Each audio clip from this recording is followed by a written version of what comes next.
Quiero invitarles a buscar el Evangelio según San Juan, capítulo 4, versículos 23 y 24.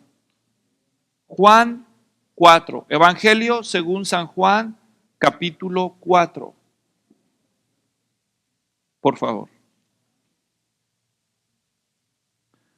Juan 4, 23 y 24.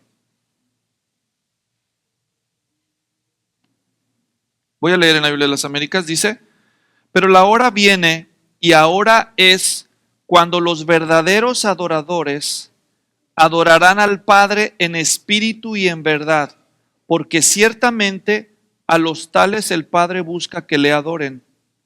Dios es espíritu y los que le adoran deben adorarle en espíritu y en verdad.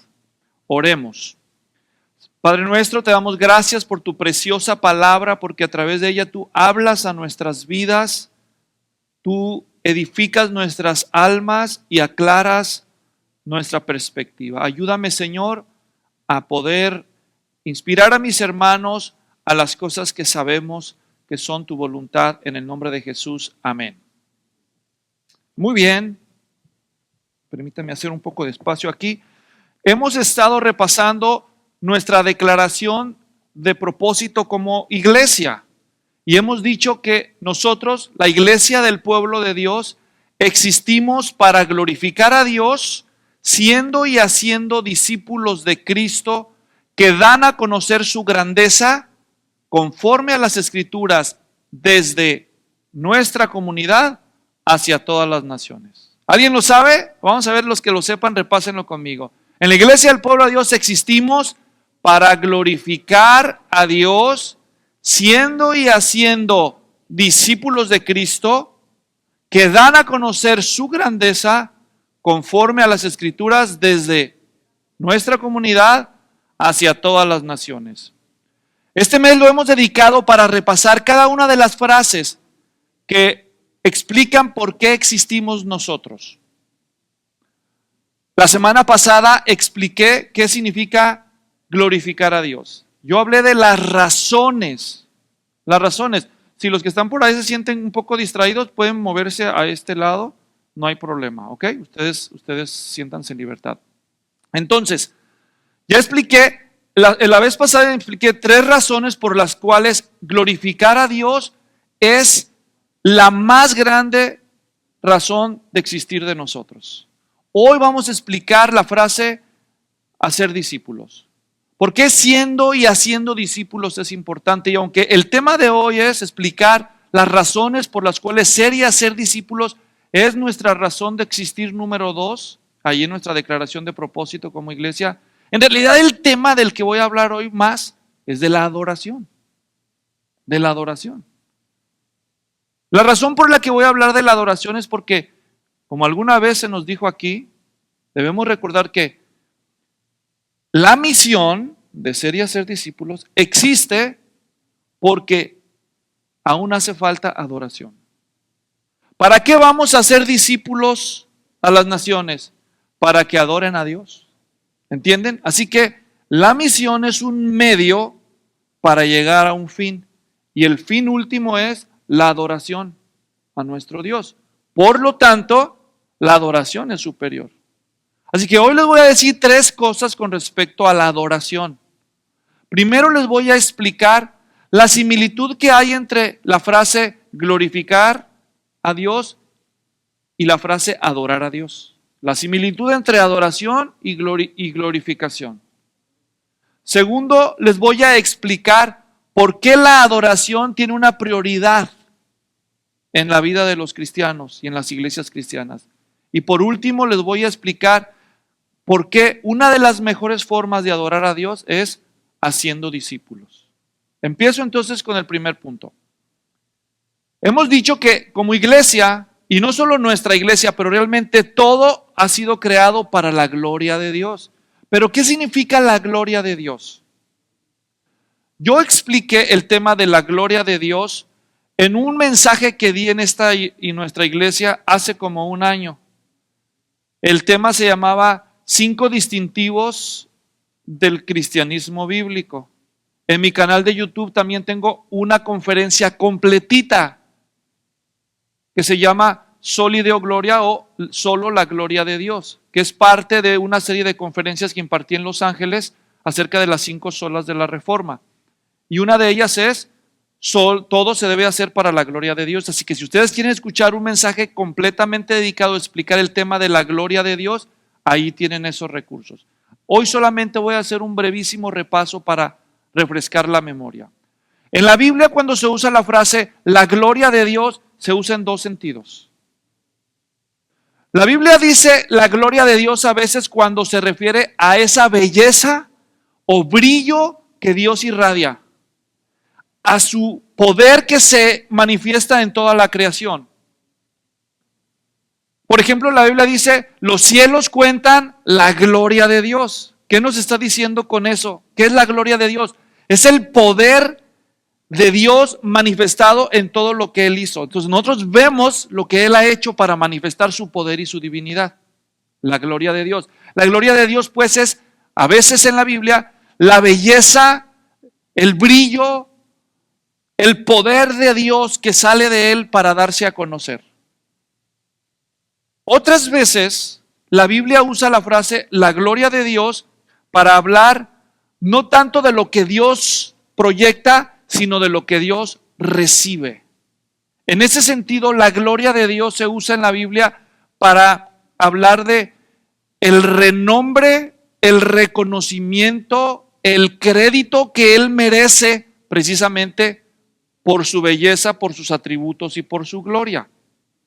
Entonces, en el primer sentido, la gloria de Dios es lo que sale de Dios, su belleza, su brillo, su poder.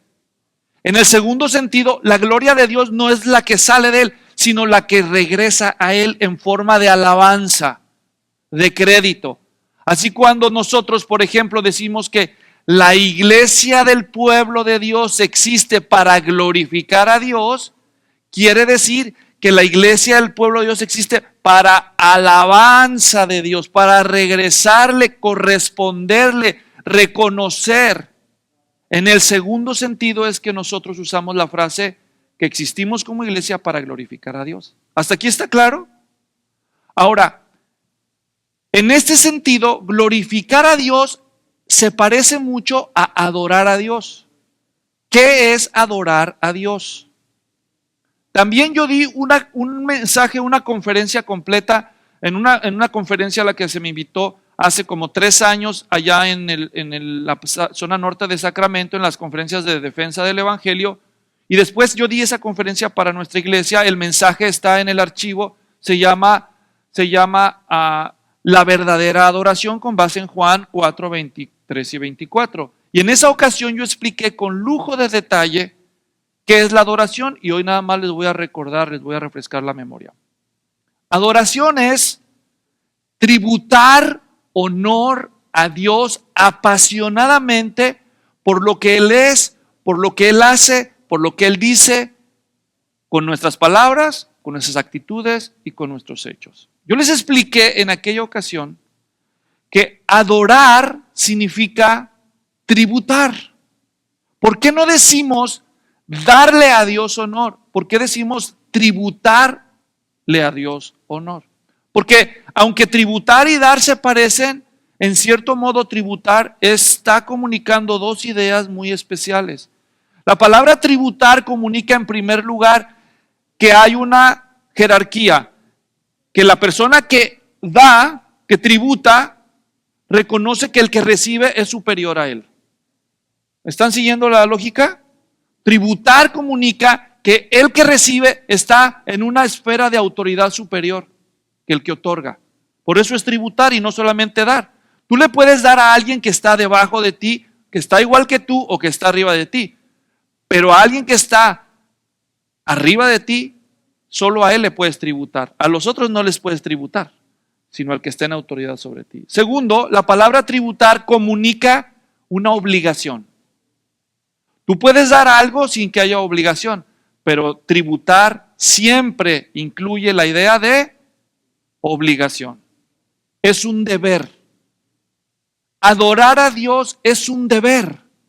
En el pasaje que leímos de Juan, no sé si ustedes prestaron atención, pero el texto dice claramente, les recuerdo, en el versículo 24, dice, Dios es espíritu y los que le adoran deben adorarle. Deben. Otras versiones traducen, es necesario que le adoren. Entonces, como pueden ver, adorar a Dios no es opcional, es imperativo. Adorar a Dios es un deber.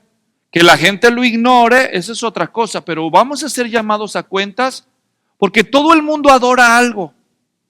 Pero Dios dice que debemos adorarlo a Él. Ahora bien, estoy explicando qué significa adorar. Adoración es tributar a Dios honor.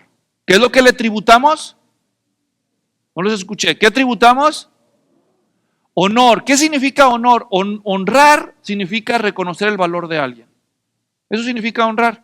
En la Biblia se nos manda a los cristianos honrar diferentes tipos de personas. A los hijos, por ejemplo, se les dice en las Escrituras, honra a tu padre y a tu madre. ¿Verdad? En las Escrituras se le dicen a los siervos que honren a sus amos. En las Escrituras se le dicen a los ciudadanos que honren al rey. En las Escrituras se le dicen a los adultos en 1 Timoteo 5 que honren a las viudas que en verdad son viudas. Es decir, en la Biblia se nos manda a honrar diferentes tipos de personas. Pero la honra que se le da a cada tipo de persona es proporcional a la persona. La honra que le damos a Dios es una honra especial, porque es una honra que Él recibe por ser Dios.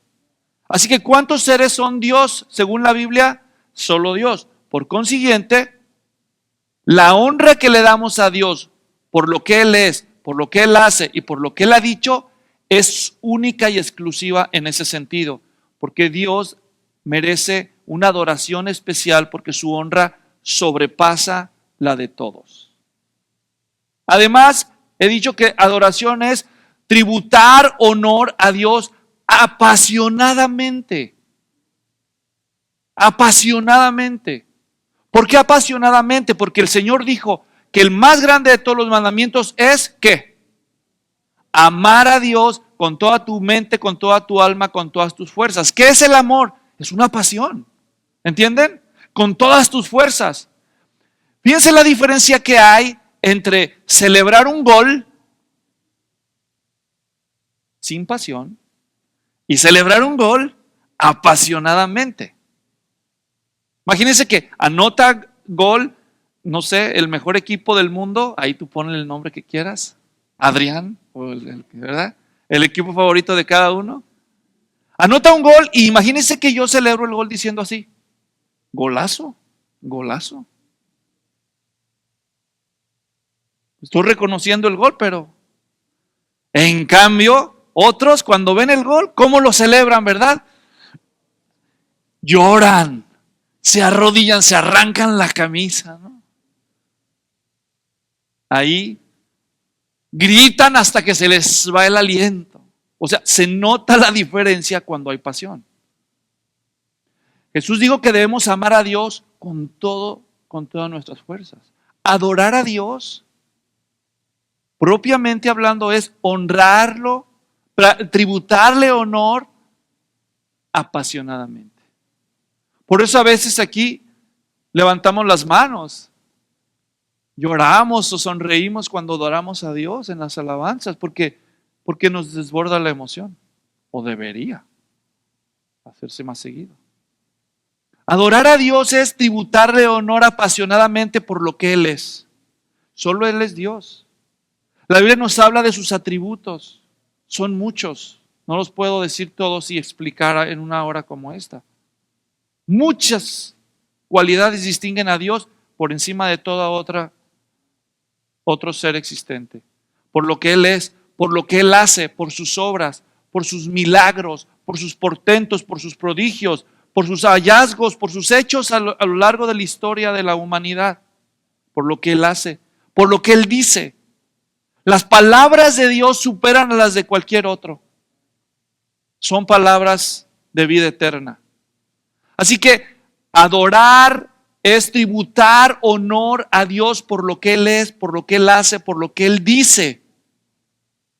¿Y cómo le tributamos ese honor? Dijimos apasionadamente, por medio de nuestras palabras. Por eso cantamos, por eso lo adoramos en nuestras oraciones, reconociendo su naturaleza, su persona, sus obras, sus milagros.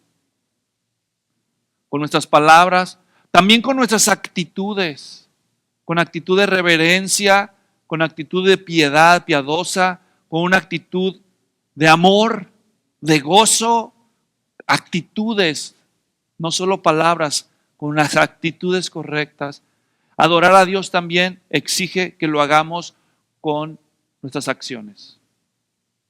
Adoramos a Dios, podemos convertir cada acto de nuestra vida cotidiana en un acto de adoración cuando lo hacemos por amor a Él y en honor a Él.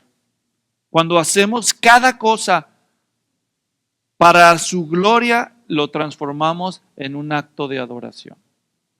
Así que, como pueden ver, resumiendo todo lo que he dicho, glorificar a Dios y adorar a Dios se parecen, porque glorificar a Dios, en el segundo sentido, es darle alabanza, y adorar a Dios es tributarle honor.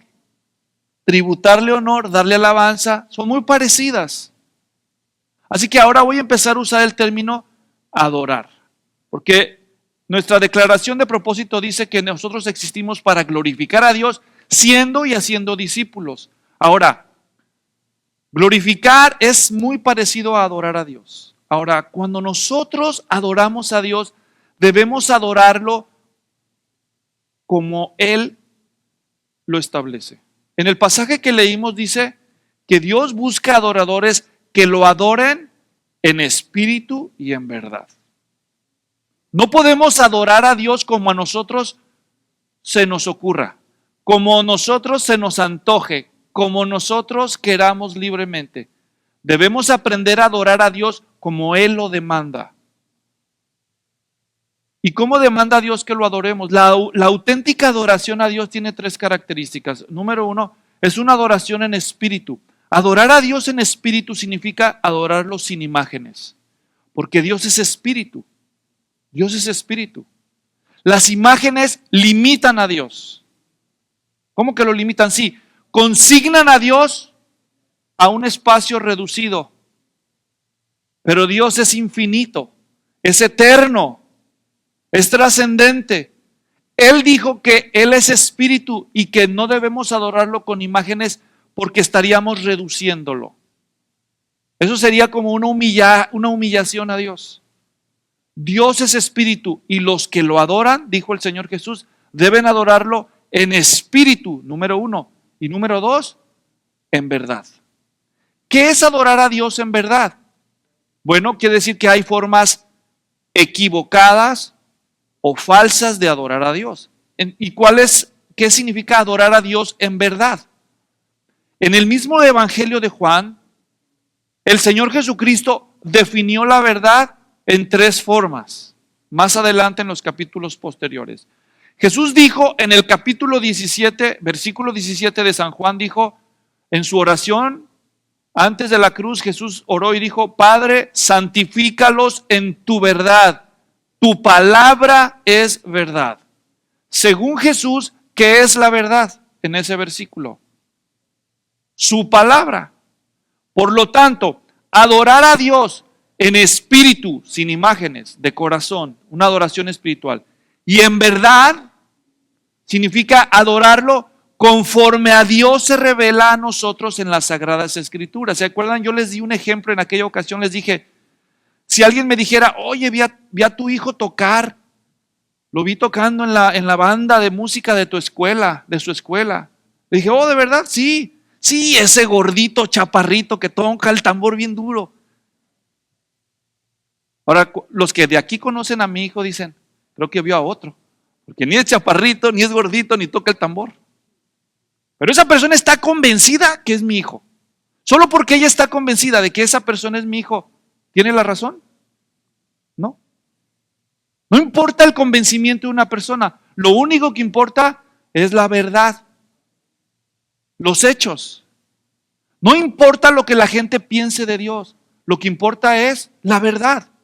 Así que si tú quieres adorar a Dios conforme a la verdad, tienes que conocerlo como Él realmente es. Para eso nos dio la Biblia, para que dejemos de adorar al chaparrito gordo de los tamborazos y conozcamos a Dios como realmente es y podamos adorarlo adecuadamente, no a tontas y locas, no a ciegas.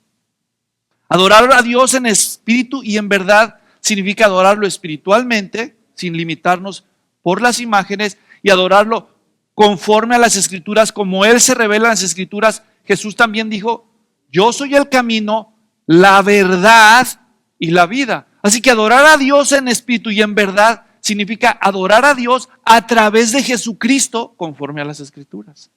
Porque Jesús es la verdad. Y Jesús dijo: y cuando yo me vaya, yo les voy a enviar a ustedes el Espíritu de verdad. Adorar a Dios en verdad es adorarlo conforme a las Escrituras a través de nuestro Señor Jesucristo, en el poder, en la presencia, dependiendo de su Espíritu Santo. Mucho más podría decirse de eso. Entonces, adorar a Dios se debe practicar en espíritu y en verdad y de manera continua. Porque la Biblia dice ahí, Jesús dijo que Dios busca adoradores. ¿Y qué significa la palabra adorador? ¿Uno que adoró una sola vez o uno que adora regularmente? La auténtica adoración es una adoración en espíritu, una adoración en verdad, una adoración constante. Y eso es lo que tratamos de hacer en iglesias como esta. Estudiamos la Escritura para conocer a Dios, para adorarlo conforme a las Escrituras, por medio de nuestro Señor Jesucristo, en el poder de su Espíritu.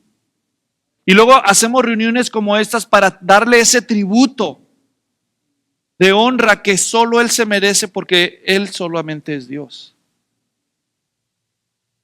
Ahora, ya he explicado, ahora en número 2, expliqué la prioridad de la adoración. Primero expliqué la similitud entre adoración y glorificación o gloria a Dios. Número 2, ahora he explicado, dejado claro por qué adorar es una prioridad para Dios.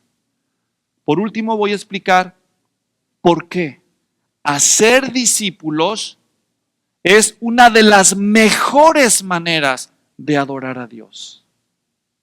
Podemos adorar a Dios de muchas formas. Adoramos a Dios cuando le cantamos, adoramos a Dios a través de nuestras oraciones, adoramos a Dios cuando nos postramos. Era una de las formas más visibles y clásicas de adorar en la antigüedad, postrándose ante una persona. Adoramos a Dios cuando damos contribuciones, ofrendas, diezmos a su causa. Podemos adorar a Dios de muchas maneras. Cada acción que hacemos para Él es un acto de adoración, ya lo expliqué. Pero hay una forma de adorar a Dios que supera las demás, porque potencia la adoración. ¿Cómo que potencia? A ver, ¿se acuerdan los que fueron a la escuela intermedia o a la escuela superior? ¿Se acuerdan del álgebra? Ay, pastor, mi favorita. A ver, álgebros, matemáticos. ¿Se acuerdan qué eran las potencias? Las raíces cuadradas. Sí me acuerdo, pastor, pero se me ve que usted no se acuerda, así que explíquenos usted. Ok, ahí les va. Acuérdense que las potencias, algo tan simple, era como cuando pones un 2 a la segunda potencia. Era un 2 y le ponías un 2 chiquito arriba, ¿se acuerdan? ¿Qué significaba eso? Que el 2 lo multiplicas por sí mismo ese número de veces. Así que ahí 2 por 2 sería 2 a la segunda potencia es igual a 4. Luego si decimos un 3 a la tercera potencia era un 3 y un 3 chiquito arriba, que significaba multiplicar ese número por sí mismo ese número de veces. Así que no es 3 más 3, era 3 por 3 por 3, 3 a la tercera potencia y así sucesivamente.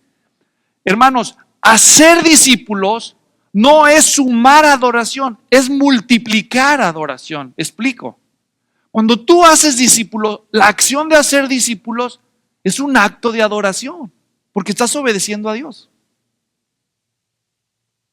Pero no solamente hacer discípulos es un acto de adoración, sino que además, al hacer un discípulo, no solo estás haciendo una acción que adora a Dios, sino que estás al mismo tiempo ganando un adorador. ¿Y qué hacen los adoradores? Adoran a Dios, ¿verdad? Y si es un buen adorador, también va a ser discípulos. O sea que esto es una multiplicación de adoración en potencia. Porque hacer discípulos es lo que garantiza que la adoración se va a multiplicar más rápido.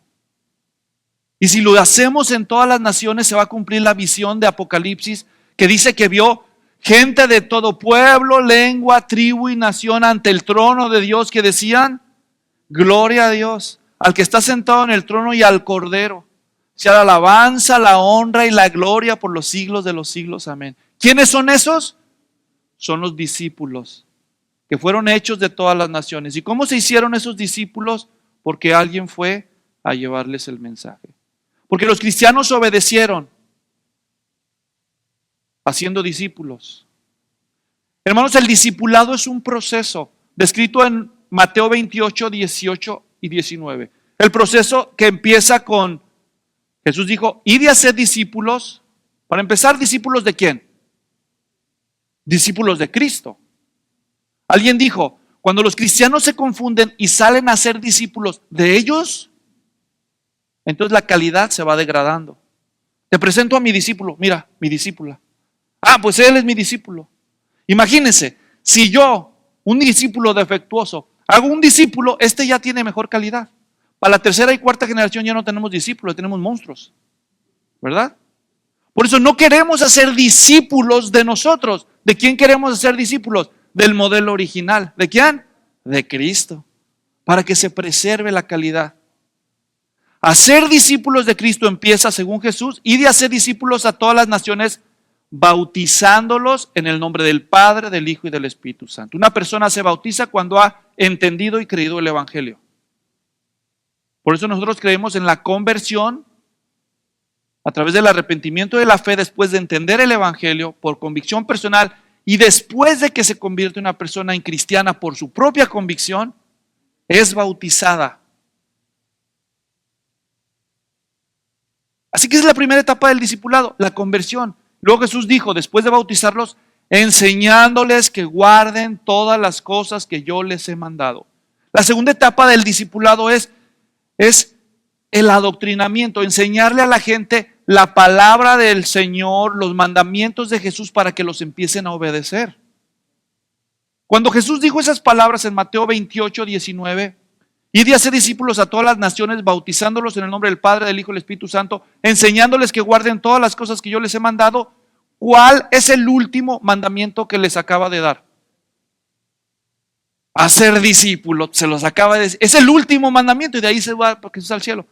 Así que la etapa final del discipulado se completa cuando el convertido que ha aprendido la palabra de Dios y los mandamientos de Jesús termina cumpliendo el último de los mandamientos. ¿Cuál es el último de los mandamientos?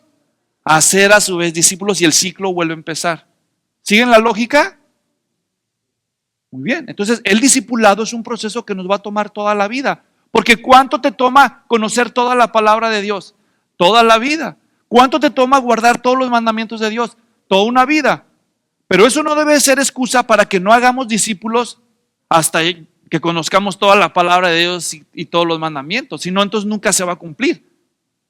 Obviamente lo que Jesús está tratando de enseñarnos es que dependiendo del área, la etapa de donde estás tú en el discipulado, si te acabas de convertir, a través del bautismo lo demuestras, si estás en el proceso de conocer la palabra y obedecerla, o si ya estás más avanzado para ayudar a otros, tú puedes estar cumpliendo la misión de hacer discípulos en proporción de lo que sabes. Si tú lo único que sabes ahorita es entiendes el Evangelio y crees y eres bautizado, ya puedes contarle eso a otros, ¿no es cierto?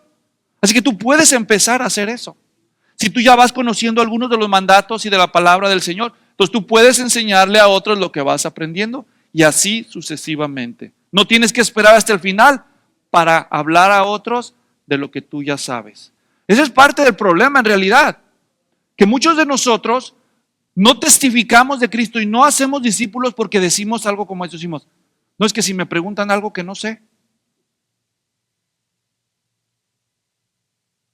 Si me preguntan algo que no sé. Pero lo que debíamos preguntarnos es, ¿hay algo que yo sé de la palabra de Dios y del Evangelio que ellos no sepan que yo pueda compartir? Es como una persona que está en un buffet llena de todo tipo de comidas, pero no abre las puertas. Dice, no, es que ¿qué tal si llega alguien y nos pide algo que no está en el menú? Así estamos nosotros. Estamos saturados de enseñanzas bíblicas, de videos, de clases, discipulados, de todo. Pero no queremos salir a compartir. No va a ser que alguien nos pregunte algo que no sé. ¿Sabes qué? Tengo malas noticias. Siempre va a haber algo que no sepas. Siempre va a haber algo que no sepas. Eso nunca debió ser el motivo para no salir y testificar y hacer discípulos. Es al revés. Lo que sé, estoy seguro que la mayoría de ustedes sabe infinitamente más de Dios y de la Biblia que la mayoría de las personas que están afuera. Y todavía seguimos esperando saber más. Es absurdo. Así que yo quiero hacerles ese final desafío hoy, que recordamos la segunda frase. Ahora entienden por qué la iglesia del pueblo de Dios existe para glorificar a Dios, siendo y haciendo discípulos de Cristo. Porque el primer discípulo de Cristo que debes hacer, ¿quién es? Tú mismo. ¿Cómo vas a ir a hacer de otros lo que tú no eres? Empieza por ti mismo. Y te pregunto, de hace un año a hoy, ¿eres más discípulo de Jesús o menos? ¿Eres más discípulo de Jesús o menos? Espera, ¿qué más? Si tú quieres entender cada día mejor qué significa ser discípulo de Cristo, puedes tomar un cuaderno, buscar en tu concordancia o en una aplicación de la Biblia la palabra discípulo y sus sinónimos, y cada versículo que la mencione, léelo y escribe lo que observes de él. ¿Qué es un discípulo? ¿Qué se dice del discípulo? ¿Qué hace? ¿Qué condiciones cumple? Y sigue escribiendo hasta que termines un día, y ya que termines, ve todos los versículos que forman temas comunes y agrúpalos. Y al final vas a tener una lista con los principios resumidos de qué es un discípulo según la Biblia. Y nadie te adoctrinó. Tú solito o solita fuiste a la palabra de Dios a descubrir qué es un discípulo de Cristo. A eso se le llama un estudio tópico de la Biblia. Es estudiar un tema en toda la Biblia, leyendo todos los versículos, haciendo tus anotaciones y haciendo un resumen de las ideas que descubriste. Termino con esto. Hemos dicho, la iglesia del pueblo de Dios existe para glorificar a Dios, siendo y haciendo discípulos ¿de quién? De Cristo, que dan a conocer su grandeza. ¿Y cuál es la siguiente frase? Conforme a las Sagradas Escrituras será el tema de nuestra próxima enseñanza. Oremos. Señor, el desafío es claro y la oportunidad maravillosa. Hacer discípulos. Una de las mejores maneras de darte adoración es ganando adoradores, haciendo discípulos.